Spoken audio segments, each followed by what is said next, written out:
The mystery of सिमरनगढ और कर्नाट डाइनास्टी। आजको भ्लगमा समेटिएका केही प्रमुख कुराहरू।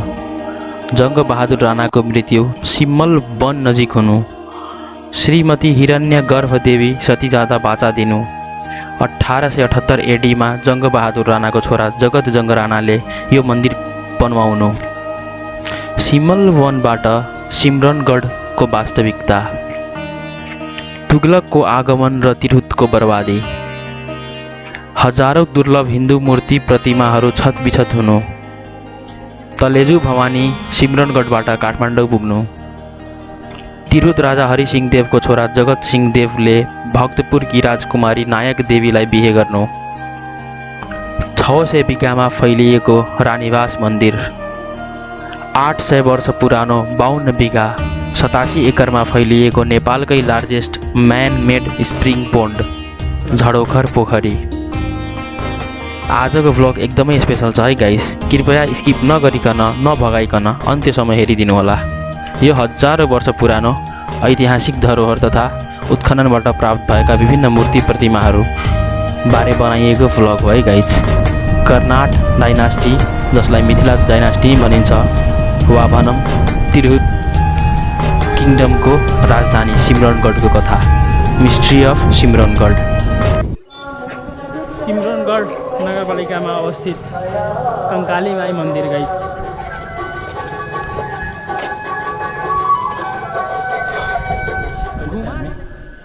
सिमरनगढमा अवस्थित कङ्काली माई मन्दिरमा आइपुगेछौँ। माताको छोरा विक्रम सम्वत 1154 अर्थात् ईस्वी सम्वत 1097 नान्यदेव कर्नाट डाइनास्टीको राजा बने। नेपालको नरायणी अञ्चलको बारा जिल्लामा पर्ने यो ठाउँमा सिम्मलको प्रशस्त वन थियो र मैथिलीमा सिम्मललाई सिम्मर भनिन्छ। त्यही भएर सिम्मर वन गढबाट यो ठाउँको नाम सिमरनगढ बन्न पुग्यो। तर मठ मन्दिरमा जाँदाखेरि कृपया यस्तो लेख्ने कामहरू चाहिँ नगरिदेऊ यार, चारैतिर वालमा लेखिदिएको र। ल गाइस, म तपाईँहरूलाई नि त्यो जति बेला यहाँ तिरहुता किङडम थियो र तिरहुता किङडमको जुन राजधानी थियो यो सिमरनगढ, त्यो बेलाको केही भावना अवशेषहरू जताततै यहाँ छरपष्ट हजुरले हेर्न सक्नुहुन्छ है। म तपाईँहरूलाई हेराउन जानेछु है।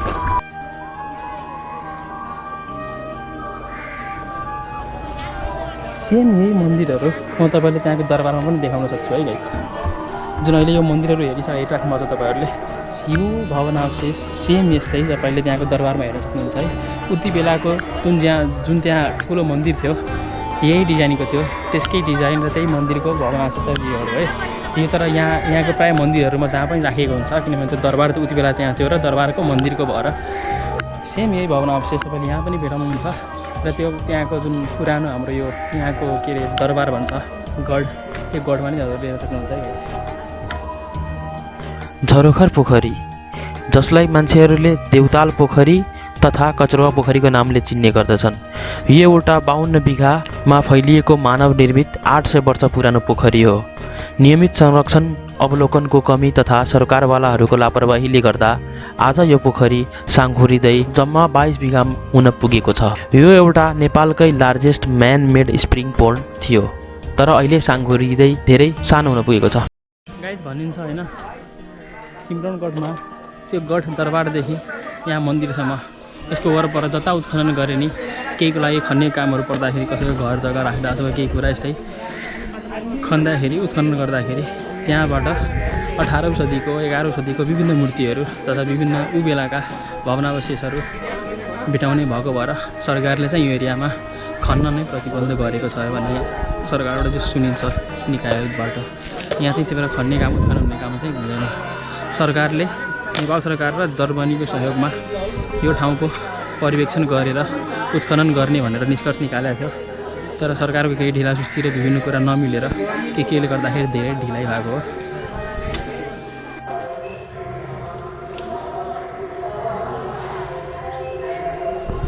यो चाहिँ मान्छा बाबाको मन्दिर हो। यहाँ बारे पनि यहाँको केही जनविश्वासहरू छन् गाइस। बाबाको समाधि चाहिँ यही भित्र हो, जुन यहाँको पहिलाको चाहिँ कुल पुजारी हुनुहुन्थ्यो दरबारको। र भनिन्छ सुरुमा चाहिँ यहाँ तपाईँले हेर्न सक्नुहुन्छ ढोकामा चाहिँ मान्छा बाबाको खडाउ भन्छ, जुन पहिलाको जमानामा मान्छेहरूले जस लगाएर खुट्टामा लगाएर हिँड्ने गर्नुहुन्थ्यो त्यो चाहिँ खडा खुट्टा चप्पल भन्न सक्नुहुन्छ अहिलेको। पहिला चाहिँ त्यो खडा हुन्थ्यो जुन काठ हुन्छ अगाडि समाधिको अगाडि राखेको छ भनिन्छ। यहाँ मान्छा बाबाको यो समाधिपछि उहाँको ध्यान भइसकेपछि त्यो समाधि अगाडि चाहिँ हरेक दिन एउटा खडा राखिन्थ्यो र बाबा जस कतै गएर भ्रमण गरेर आउनुहुन्थ्यो हिँडेर आउनुहुन्थ्यो र दिनकै राखिएको नयाँ खडामा दिनकै खुट्टाको छाप बस्ने दिनकै त्यो खिएको हुन्थ्यो जस्तै हिँडेर खिन्छ नि त्यसरी हरेक पटक दिनकै नयाँ राखिन्थ्यो र हरेक दिन भोलिपल्ट आउँदाखेरि चाहिँ त्यो चलेको भएर कोही मान्छे जस्तै लगाएर हिँडेको हुन्छ नि त्यसरी नै खिएको हुन्थ्यो भनेर जनविश्वास छ जुन अहिले चाहिँ छैन। पहिला चाहिँ हुन्थ्यो र अहिलेको बुढाबामा बुझ्दाखेरि चाहिँ पहिला चाहिँ मान्छे अब जाने गर्नुहुन्छ जसले गर्दा खिएको देखिन्थ्यो तर अहिले चाहिँ त्यो कुरा चाहिँ अहिले देखिँदैन। यो एरियामा 11औं सदीको 12औं सदीको भावना अवशेषहरू यति धेरै मात्रामा छन् गाइस, यति धेरै मात्रामा छन्। यहाँ जता खन्यो उतै देखिन्छ गाइस। जुन ठाउँमा खन्यो भने त्यही निस्किन्छ। जस्तै अहिले हेर्नुभयो भने नेपाल सरकारले जर्मनीको पुरातात्विक विभागको त्यो अनुगमन गर्ने विभागसँग सहकार्य गरेर सुरुमा यो ठाउँको सर्वेक्षण गर्दाखेरि थोरै उत्खनन गर्दाखेरि यति नै धेरै भावना अवशेष र मूर्तिहरू पाइयो जुन 11औं सदीको केही 12औं सदीको थियो। जसलाई चाहिँ अरूले नलाओस् भनेर सुरक्षाको लागि चाहिँ यहाँ राखिएको छ र कति कुराहरू धेरै भएको भएर त्यसलाई कपडामा बेरेर त्यो लाहाले ब्यान गरेर सिल गरेर यहाँ अरू ठाउँमा पनि लुकाएर राखिएको छ है। तर केही मूर्तिहरू चाहिँ यहाँ पूजाको लागि प्रदर्शनको लागि चाहिँ यहाँ छोडिएको छ है। तर यो यस्तै सेम मूर्तिहरू कम्तीमा पनि 500 देखि 1000 को हाराहारीमा होला जुनलाई यहाँ कता संरक्षण गरेर कतै राखिएको छ। धेरै मात्रामा छ है गाइस। जुन कालो जुन ब्ल्याक स्टोन भनिन्छ जुन एकदमै एक्सपेन्सिभ र रेयर स्टोन छ त्यो ब्ल्याक स्टोनबाटै बनेको मूर्तिहरू छ है गाइस। 11औं सदीको 18औं सदी सिमरनगढ काली मन्दिर यहाँ छ है। र अब हामी यो बाटो भएर सिमरनगढ गढतिर लाग्छौँ है गाइस। पुरानो दरबार। अब हामी पुग्दैछौँ रानीवास मन्दिर जसलाई राम मन्दिर, राम जानकी मन्दिर तथा महल सराईको नामले चिनिन्छ। यो मन्दिर वा भनौँ यो दरबार करिब 600 बिघामा फैलिएको छ।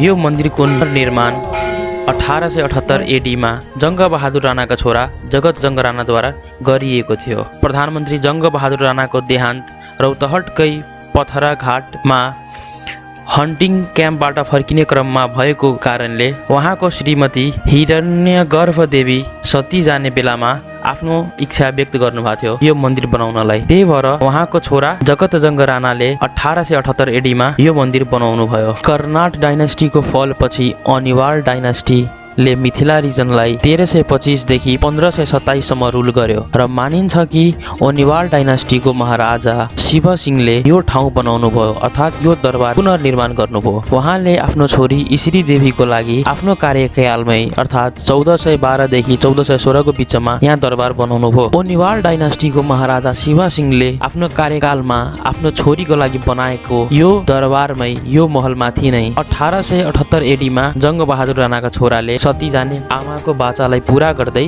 1878 मा सोही महल सोही दरबारमाथि नै यो मन्दिर बनाएका थिए।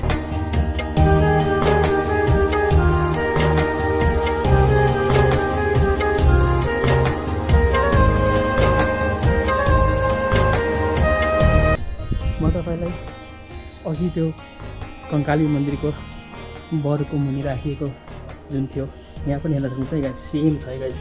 खुट्टा लास्ट पोलिरहेको छ गर्मीले तर भिडियोको लागि चाहिँ आएको छ है गाइस। चाहिँ तिरुता लिपिमा छ जुन मिथिला अक्षर भन्छ नि अझै पनि जीवित उदाहरणको रूपमा यहाँ चाहिँ लगाइएको छ है गाइस। यो अहिलेको होइन है।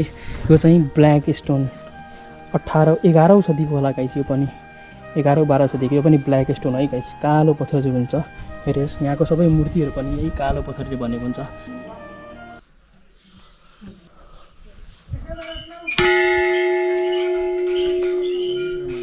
केही कुराहरू तलमाथि हुन गयो भने माफ गर्नु होला किनभने इतिहासको खण्डन गर्नेहरू जतिजना मान्छेले खण्डन गर्छन् सबले आफ्नो तरिकाले गर्छन् है। र मैले सोधेँ खोजेर बुझेअनुसार म चाहिँ बताउँदैछु है कि मैले बुझेअनुसार चाहिँ 10औं सदीको यहाँ राजा दरबार थियो र 10औं सदीको यहाँ जुन तपाईँले मूर्तिहरू हेर्नुहुन्छ यो सबै 11औं सदीको 12औं सदीको मूर्तिहरू है गाइस। पहिलाको दरबारको मूर्तिहरू हो। तर जब तुगलकले आक्रमण गरे र यहाँको सबै हिन्दू देवी देवताहरूको मूर्ति तपाईँ हेर्न सक्नुहुन्छ सबै छतबिछत है। कति मूर्तिको नाक काटिएको छ, कति मूर्तिको हात खुट्टा काटिएको छ, कति मूर्ति नै फुटाइएको छ, सबै छतबिछत गरे। भनिन्छ ऊ बेला किङडम यति धेरै धनी थियो जब यहाँ तुगलकले आक्रमण गरे, जब विध्वंस पारे, जब यहाँ आगो लगाए, यहाँका सम्पत्तिहरू यति धेरै जले, यति धेरै ताप भयो कि यहाँ जुन हामीले अगाडि कङ्काली माई मन्दिरको पछाडि जुन हामीले पोखरी देखाएको थियौँ, भनिन्छ यहाँको त्यो तापले यति जमिन तातेको थियो, त्यो पानी पोखरीको सबै पानीहरू पुरै त्यो उमालेको जस्तै भएर त्यहाँ भइरहेको। तर यहाँ यति धेरै जलाइएको थियो कि अझै पनि यो सिमरनगढमा यो एरियामा वरपर कतै तपाईँले खन्नुभयो भने, थोरै खन्नुभयो भने जलेको चामल भेटिन्छ, अझै पनि भेटिन्छ। अझै हामी यहाँ बाहिर गएर यहाँ वरपर कतै गएर थोरै खन्यौँ भने त्यहाँ चाहिँ हामीले जलेको चामलहरू चाहिँ भेटाउन सकिन्छ। भनेपछि हामी त्यो बेलामा यो तिरहुता राजधानी यति धेरै धनी थियो, यति धेरै विकसित थियो, उसको उदाहरण अझैसम्म। तपाईँले अझै यो मन्दिरको भित्र जानुभयो भने यहाँभित्र राम, लक्ष्मण र सीताजीको मूर्ति छ र त्यहाँ अगाडि तपाईँले हेर्नुभयो भने जङ्गबहादुर राणा सपरिवार बसेर त्यहाँ पूजा गर्दै गरेको त्यहाँभित्र शालिग पनि छ है। आउनु सबैलाई भित्र हेर्नुहोस् है गाइस।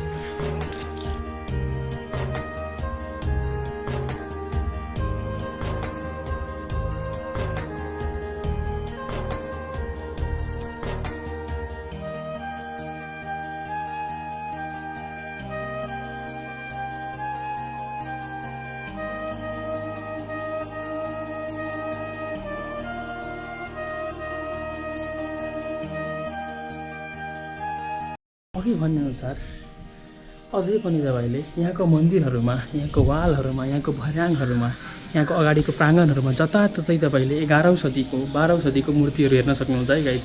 त्यो चाहिँ यहाँको जीवित उदाहरण हो है। यहाँ पनि हेर्नुहोस्, यो पनि 11औं शतीको है गाइस।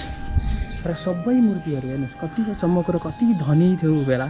यहाँको सबै मूर्तिहरू, सबै कलाकृतिहरू सबै ब्ल्याक स्टोनबाट बनाइएको छ है गाइस। ऊ त्यहाँ हेर्नुहोस्, जताततै यहाँ यत्र तत्र थरपस्त छ है। जता हेर्नुहुन्छ उता तपाईँले पाउनुहुन्छ यहाँको पहिलाको कलाकृतिहरू, ती धरोहरको विभिन्न भवनावशेषहरू। तर यहाँको चाहिँ अझैसम्म यहाँको नेपाल सरकारले यहाँको उत्खनन गराउन सकेको छैन है गाइस। यहाँ चाहिँ खन्न निषेध गरिएको, यहाँ वरपर यो गढको वरपर कति कोससम्म चाहिँ खन्न निषेध गरिएको। यहाँ खन्यो भने विभिन्न धातुहरू, विभिन्न कलाकृति, विभिन्न मूर्तिहरू अझै भेटिने भएको भएर यहाँ चाहिँ खन्नको लागि सरकारद्वारा निषेध गरिएको है। तर सरकारले उत्खनन गरेर यसको पुनर्निर्माण गराउन अझै सकेको छैन है। नेपाल सरकारको कमी हो कि छिमेकी मित्र राष्ट्रहरूको हस्तक्षेप हो, के हो भन्न सकिँदैन है। तर यो धरोहरलाई उत्खनन गरेर यहाँ ठुलो महल बनाउने हो भने, ठुलो एउटा म्युजियम बनाउने हो भने, ठुलो दरबारलाई पुनर्निर्माण गरेर एउटा म्युजियम टाइप बनाउने हो भने कति धेरै घुइँचो लाग्छ मान्छेहरूको, जसले हाम्रो पर्यटन परिवर्धनमा पनि धेरै ठुलो टेवा पुग्छ है गाइस। त्यही भएर हजुरहरूसँग अनुरोध छ, भिडियोलाई सेयर गर्नुहोस्, यो जानकारीलाई अरू समक्ष पुर्याउनुहोस् तथा सबैले आफ्नो ठाउँबाट आवाज उठाउनुहोस् कि हामीले सिमरनगढ यो गढलाई, यो दरबारको वरपर उत्खनन गरेर यहाँ भेटाइएका प्रतिमाहरूलाई, कलाकृतिहरूलाई संरक्षण गर्दै एउटा ठाउँ, एउटा स्पेस दिँदै पुनर्निर्माण गरेर एउटा ठुलो दरबार म्युजियम टाइप बनाउने हो भने पर्यटकीय क्षेत्रको विकास हुनुको साथसाथै यसले देशको अर्थतन्त्रमा पनि ठुलो टेवा पुर्याउँछ है गाइस। नवनिर्मित हो, चाहिँ पुरानो छ है। जङ्गल झारहरू धेरै भएको छ, त्यही भएर नजाम होला। तराईमा सर्पहरू यतिकै धेरै हुन्छ गाइस। अहिले भ्लग लिएरै कुदेर भाग्नुपर्छ हामीले अहिले। यहाँ यस्तो भवनावशेष छ गाइस।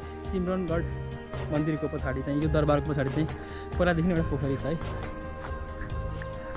जब तुगलकले आक्रमण गर्न आएको थिए त्यति बेला यहाँको दरबारको राजाहरूले र सबै त्यो दरबारीहरूले चाहिँ यहीँ फालेको थियो अरे यहाँको पानीमा सामानहरू धरोहरका। हेरौँ,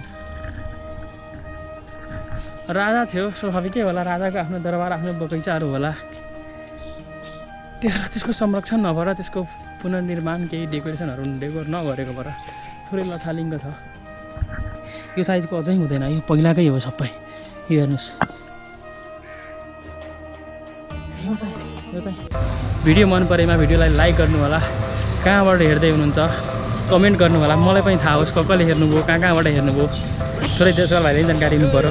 र च्यानल सब्सक्राइब गर्नुभएको छैन भने कृपया च्यानललाई सब्सक्राइब गर्नुहोस्, साथीभाइमा सेयर गर्नुहोस्। थोरै सब्सक्राइबर बढाउनु पऱ्यो है गाइस। र केही कमी कमजोरी छ भने, सल्लाह सुझाव छ भने तल कमेन्ट बक्समा राखिदिनु होला। अगाडि आउने भिडियोहरू आगामी दिनमा तपाईँहरूको सल्लाह सुझावले झन् भिडियोलाई सुधार्दै हजुरहरूको इच्छाअनुसार, सोही अनुसार बनाउँदै जानेछ है गाइस। धन्यवाद है।